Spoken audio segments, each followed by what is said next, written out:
Gambarnya yang pertama ya. Selanjutnya ada Candi Prambanan.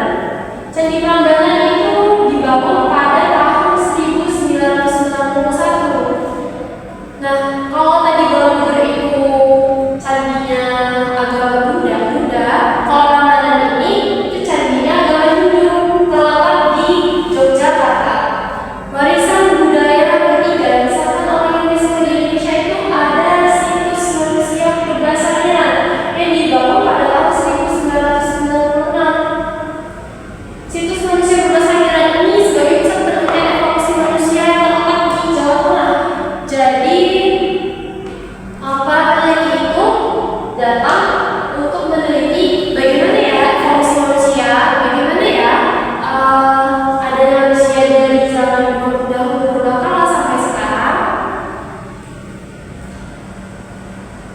Selanjutnya ada warisan budaya tak benda atau intangible heritage. Warisan budaya tidak berupa fisik, melainkan berupa tradisi, ekspresi lisan, seni pertunjukan atau keterampilan kerajinan.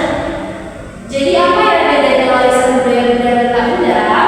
Kalau kita lihat wayang kulit, keris, dan juga batik, ini kan benda ya, ada wujudnya. Tetapi dia digolongkan sebagai warisan budaya tak benda. Kenapa? Karena yang divalidasi oleh UNESCO itu bukan soal kainnya, bukan soal barangnya, tetapi tentang seni yang ada di dalamnya, tentang tradisinya, tentang makna yang terkandung di dalamnya. Seperti wayang kulit, pertunjukan wayang kulit ini ciri khas sekali dari Indonesia.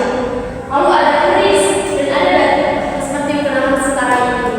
Jadi batik itu sebagai kain kebangsaan, kain kebanggaan dari Indonesia. Mengapa warisan budaya itu penting? Yang pertama, sebagai identitas bangsa, menunjukkan jati diri dan kebanggaan bangsa Indonesia di mata dunia. Nah, warisan budaya ini sebagai jati diri bangsa maksudnya gimana? Maksudnya gini, misalnya ada negara yang belum tahu tentang Indonesia. Indonesia itu apa sih? Indonesia itu negara apa sih? Bisa dilihat dengan, oh, Indonesia ini negara yang terkenal dengan batiknya ya, atau mungkin Indonesia ini negara yang ada candi Borobudurnya ya, sebagai jati diri bangsa. Yang kedua, dari pariwisata sebagai daya tarik untuk wisatawan mancanegara untuk berkunjung dan meningkatkan ekonomi.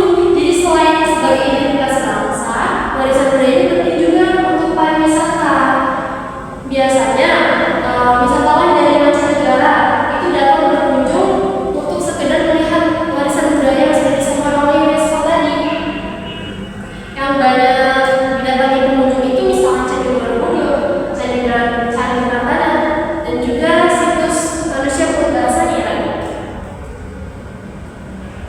Yang ketiga, sebagai pelajaran sejarah, menjadi media belajar tentang nilai-nilai luhur nenek moyang.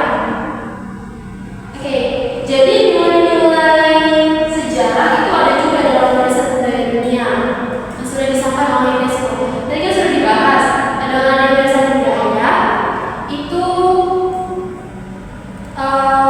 situs bersejarah itu akan abadi, gak akan hilang oleh waktu. Jadi generasi mendatang itu tetap bisa menikmati warisan budaya tersebut. Selanjutnya, cara melestarikan warisan budaya. Yang pertama, mengenali sejarah dan makna di balik setiap warisan budaya. Setiap warisan budaya yang sudah diakui oleh UNESCO itu ada makna di setiap budayanya. Contohnya seperti batik tadi, yang diakui oleh UNESCO adalah bagaimana cara pembuatan batiknya, apa makna di balik batiknya. Jadi setiap warisan budaya itu bermakna. Yang kedua, memakai produk lokal seperti batik dalam kehidupan sehari-hari. Oke,